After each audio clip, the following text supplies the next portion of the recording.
You had a great weekend. You're productive. How was your day? It was super productive. He was angry. He almost kicked me out. You want to walk? We're like, yeah, that's a normal thing to do. You've got home, you've got work, you've got a place you exist in the middle where it's cheap enough that you can like hang out with people and like converse and not break the bank. Yeah. You don't really have that here. Hello everyone and welcome to the newest Culture Shock video.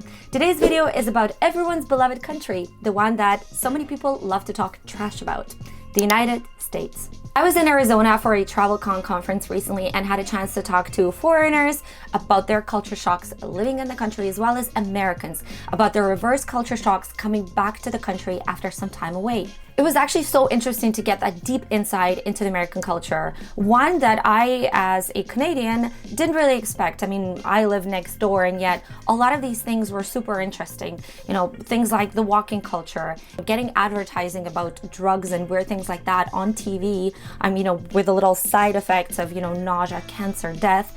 Those kind of things don't really happen in Canada. Allergic reactions such as shortness of breath, swelling of your tongue or throat may occur and in rare cases may be fatal. By the way, I was in Arizona for 10 days total, and one thing that I really hate about traveling is the hassle of getting a SIM card. So you get to the hotel from the airport. First of all, you need internet to do that, and so that's really hard to do without a SIM card. You have to then locate a convenience store to get a SIM card. And in the case of Arizona and a lot of the West Coast, you can't just walk or take a public transport. No, you have to drive or take a very expensive Uber to get there. I mean, the only people walking down the streets of Arizona were me and the homeless people. So that says something. And this is why now I make sure to download an eSIM card before I travel. And Saley is the most affordable, best quality eSIM on the market right now.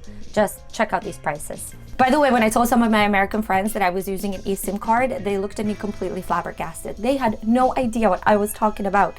Because a lot of Americans, when they travel abroad, they use their regular phone provider and just pay roaming, but that's a lot of money to pay daily. So for anyone that thinks this is super complicated, let me walk you through the most easy process in the world. Number 1, open the app. Number 2, click add a plan. Number 3, choose plan. Number 4, click got a coupon, insert dating, get 15% off, and voila. The best part is you only have to purchase it once and add on plans for future travels. I want to tell you guys about the biggest nightmare I've ever experienced while trying to get a SIM card in Germany. I had to get on a video call with this really angry German lady who was like yelling at me like, to the right, to the left, turn the passport this way, no, I cannot see it. Freaked me out so much, it literally felt like I was going to be arrested if I didn't do all those 3 steps right. The biggest annoyance for that was that I was only in Germany for a week, and then I was going to Austria, and then I was going to another European country. With Saley, you can get a regional plan, which is especially great if you're traveling big regions like Europe and going country to country to country. You can also avoid scammers that try to sell you 20 gigs of internet only to have it run out the very next day. And I kid you not, this has also happened to me. So yeah, don't be like me. Don't be like Marina. Download the Saley app and use the code DATING to get 15% off at checkout today. And now, on to the video. Have you experienced any culture shock coming here to the US? It's my first time here in a couple of years, and there's just certain things that you forget that when you arrive, like every car here is about 4 times the size of what we have at home. The portion sizes for any kind of food, again, a much bigger set. Everything's bigger in the US. So Germans are very private. We're not an open book like Americans are. So that was a little bit of an adjustment for me. It takes me longer to make good friendships. It takes like several months, and I need to really get to know someone before I really open up. Americans are way different. The first time you meet them, they'll tell you their entire life story. People are so deep into politics and religion here. It's like such an identifier. 3 things actually: religion, politics, and your job. Like people, when they introduce themselves, hi, my name is this is my job, and I'm a Republican. I think that the culture shock coming back to the States Yes. is harder for me. Interesting. And it's my own culture, and I'm like, ooh, really don't like that. It feels significantly faster here and less authentic. I feel like, people mask what they're actually thinking a little more. Also, there's no trains here. There's like the trains that we do have here are not that good. Yeah. So I really like going to other places and experiencing functional public transit, and then I come back here and I'm like, oh yeah, 48 hours to travel across the US on a train? That's terrible. It's actually one of the things that's most frustrating for me when I come back home is not being able to walk. If I'm working in the US, I might wake up, drive to work all day long, drive home, walk around my house and nothing else, and that's my day. Whereas in Spain, wake up, walk to work, I was able to walk to work, luckily. Walk to the grocery store, walk home, walk to meet friends, which also is one of the things that I love so much about Spain. On a Tuesday night, I'm like, hey guys, want to go out for dinner tonight? It's 6 p.m., want to meet at 8 p.m. In the US, I will literally text my friends on Sunday, hey, can anybody meet any day this week to go to dinner? Well, maybe next week because, you know, we're just really busy and we haven't done our laundry yet. It's just like, what? Do you feel like you could live in your city without driving? Absolutely not. I would have to walk a lot and spend half the day trying to get a bus. Yeah. How old were you when you got your license? Oh, I was 16, right on my birthday. I could not wait. That was my freedom ticket. So in Germany, we walk everywhere. And then here in the US, you get in your car even if it's like a 5-minute walk away. When you walk around in like in a residential neighborhood, sometimes people look at you weird for walking around here. And also we use much more public transportation, I feel like. I mean, of course, here in cities like New York, they use it a lot, but where I am in California, it's all about the car. I don't want to drive. Like, it's nice to just sit on a tram and just go to or sit on a train and go to another country. Like, I can't do that where I'm from. I could drive 2 or 3 hours and still be in North Carolina. So that part I really don't like that much. We had an unbelievable experience in Toulon, France. We could leave our condo, walk across the street, be in the walking district, and walk to any number of squares where they're having a jazz concert. And then you come back here, and we were in Buffalo, and we said, hey, like, are there any restaurants or things we can like walk to from our hotel? And she was like, you want to walk? And we're like, yeah, that's a normal thing to do. It was a 10-minute walk to the restaurants, and it was shocking to her that we would conceive of walking to them. Where I live now in the Florida Panhandle, we do have public transportation, but it is notorious for being late by an hour or so. So you can't depend on it to get to work on time. You can't depend on it to get anywhere on time. And we don't like not knowing if we can get somewhere on time. The what ifs, we don't have a high tolerance for the what ifs. And so that's part of the reason why we won't travel necessarily to somewhere abroad, but we will get in the car and do like a 20+ hour road trip, because in that road trip we're taking our huge SUVs, which are filled with all of our favorite snacks and our electronics and our pre-downloaded Netflix shows. Ordering a beer is quite different here. Why? Well, because of the tipping culture. So in Germany, when you go up to the bar and you order a beer, it's not expected that you tip. So when I first came out here and ordered a beer at the bar and didn't tip, obviously the bartender got really angry with me and I didn't understand it. And then I realized, okay, so even if you go up to the bar to get the beer, you still tip. In Germany, you do tip when it's like a sit down and you have a server, then you do tip, not as much as in the US, but you tip. But yeah, it's not expected that when you walk up to the bar to order beer to tip. Did he say something, the server? He did. What did he say? He was angry. Really? He almost kicked me out. And I totally understand that now because they make such low wages here, the servers and bartenders. The lack of third places here, where it's like you've got home, you've got work, you've got a place you exist in the middle where it's cheap enough that you can like hang out with people and like converse and not break the bank. Yeah. We don't really have that here. Like we have libraries, that's about it, where you can like exist for free. So we live on the road, we live in vans, and one of the places that we don't have to spend any money and aren't expected to leave is a library. Like restaurants or little places will do that. Coffee shops that don't have a lot of tables will definitely do that. Some coffee shops too, it's like, man, I'm just not trying to spend $8 on this latte. In America, they're so quick to like get you out of the restaurant and put someone else's butt in your seat. You know, like Isaac will have one French fry on the plate and they come in and try to take it and he's like, whoa, I'm still eating. They're like, go, go, go. And oh, I put the check on the table. Don't feel pressured, but pay it, you know, when you feel like it. It really means like, you know, get out, keep moving. I actually really like slow culture. Like I wish I could do that all the time and just live in the moment more versus like go, go, go, go, go mentality, which Americans have that very much. And I'm grateful that we have a very productive mentality, but at the same time, I love the slow culture of let's just sit here, enjoy this meal, and then yeah, I will have room for dessert because I've been sitting here for 4 hours. In the US, everything has AC and also heater in the winter. I love that. Growing up in a house where we didn't have AC at all and heater either. Now I just wake up and everything is warm.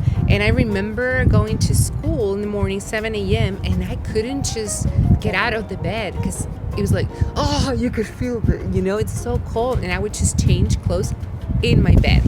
Something that I dislike and that I wish was like abroad is the quality of life, like how much we work here. And I really love like how Europeans, like they really value their life and their free time. And Americans are just like all about working, hustling and burning out, and then just like not really like living life to the fullest. Just wish it wasn't so driven on like hustle and making money and all this stuff, because life goes by very, very quickly. Someone referred to it as Americans are all about doing, not being. Yeah.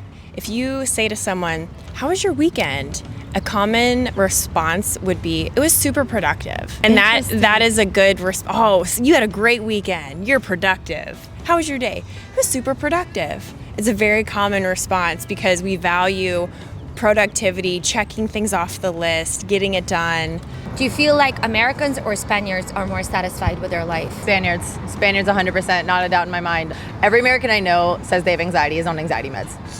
Truthfully, all Americans I know are on anxiety meds, have anxiety. It's their job, it's this, it's that. I obviously don't know every single Spaniard's medications or whatever, but I would say there's so much less of that, and I think a lot of it has to do with the lifestyle. In Europe, they work to live. They work to have money so that they can enjoy their lives. And here it's like, who has more money than who, and who has the better job, and I want to make more money than you, and I want to be able to do this and that and this and that, and it's like, it's stressful. What is something that you really love about your life in the US, and what is something that you miss about Europe? I always get sick when I come back too. For the first month, like my stomach will hurt every single time. The food is just like not easy in the US, and it's like not great quality. Our soils are like not doing so hot, so even like our produce and stuff is just not that great for us. So I always get sick for like the first month coming back while my stomach readjusts to this food. As far as like supermarket food and that goes, I think it's terrible here. There's a lot of like chemicals in the food that are banned in Germany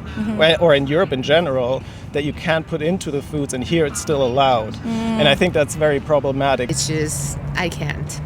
After 9 years, I can feel the side effects of food, all the chemicals and stuff they put in it, in my body physically. So I'm just trying to go into organic now. 'Cause I wasn't aware of that as I am right now. So I just kept eating, right? But now I'm trying to heal physically and mentally. So I'm like, oh, they put all this stuff, and that's what I've been eating. I actually was diagnosed with kidney disease, where doctors like gave me a pill bottle and was like, you have to take a pill every day for the rest of your life. Otherwise, if you don't, you'll get kidney stones. Legit, I would stop taking it for a couple days and I would get stones right away. It wasn't until I met Isaac and he was like, he's like, sorry.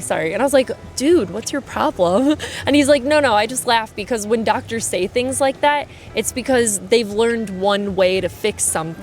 Where he was like, hey, let's just look at what you're eating and your habits. I changed my lifestyle, my nutritional lifestyle.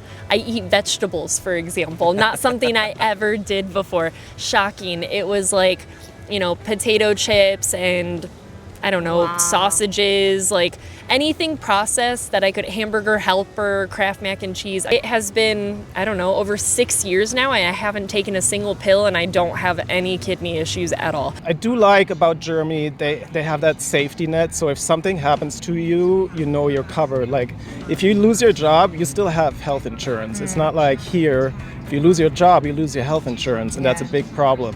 And also those 30 days of vacation would be nice. So the work-life balance here is much more difficult. On the other hand, I think it's easier here and it's more supported if you want to build your own business. If you want to be an entrepreneur, I think the US is a great place to be. In Germany, there's much more bureaucracy and they put a lot of roadblocks in your way. This might be controversial. People are not as racist blatantly when I'm traveling abroad, and it depends on where you go to, but where I'm from is like, it's very, red state. Well, it's a swing state, but we was red this year, unfortunately. So that part is like, it kind of sucks that this is my home, but there are people here in my home that don't really, accept me or, don't like my culture, don't like, me because of the color of my skin. So that really sucks. What do you think Americans do better than Brits? I think we could learn a lot from Americans in just how they are, the fact that they put themselves out there, they're self-confident, they're willing, they'll talk to anybody. You can always spot the Americans abroad because they're the loudest. That's not necessarily always a good thing, but I do admire that confidence a lot. I think Brits and maybe Europeans tend to be it's Northern Europeans certainly, we tend to be a little more naturally reserved. I think Americans are very good at self-promotion. Like I've heard Europeans say that, Americans are very comfortably talking about what they do and who they are and like their job and everything. Whereas like a lot of Europeans really struggle with self-promotion. Yeah, that's so true. When I have British people on my podcast, I even joke with them in the pre-chat, like, okay, I need you to like put on your best American persona at the end of our podcast when we record, because I'm going to ask you to promote yourself. Like, I have to prepare them. Whereas Americans, they will just right out the gate be like, I wrote a book and I have a show and I have this and that. Yeah. I love here the national parks, the beaches, the deserts. There's so many different landscapes, the red rocks everywhere, Utah. It's just incredible. And then the amazing cities too, like New York City, Vegas, San Francisco. So I love that there's so much variety here in the US. That there are opportunities here. If I want to grow on my business or want to do something, there are tools and resources, even free resources and free tools that I wouldn't have in my country. There's an optimism, not always, not about all subjects, but you have a conversation with the average American for 5 minutes and you do come away from it feeling better, even if you think you should have said something passive aggressive to make them feel bad. I really appreciate American optimism. I do. I think it's so great to be hopeful about the future and to be hopeful about your own personal future and the future of other people, and that's really fun. I love how Americans are fun. Like when I've been abroad in a place where there aren't very many Americans, there's like the one American that will go out of his way to come and be like, I heard y'all talking, I'm from Alabama, where are you from? And like just the enthusiasm of connection, that I took that really for granted until that really happened. That's a real example. We were with a Swedish guy. After the American left the table, the Swedish guy leaned in and he said, if I was somewhere and another Swedish person was there, they wouldn't give two shits that I was also Swedish and sitting in the same restaurant and come over and shake my hand. He's like, that's really beautiful, actually. And I thought, wow, that is really beautiful. I am proud of that.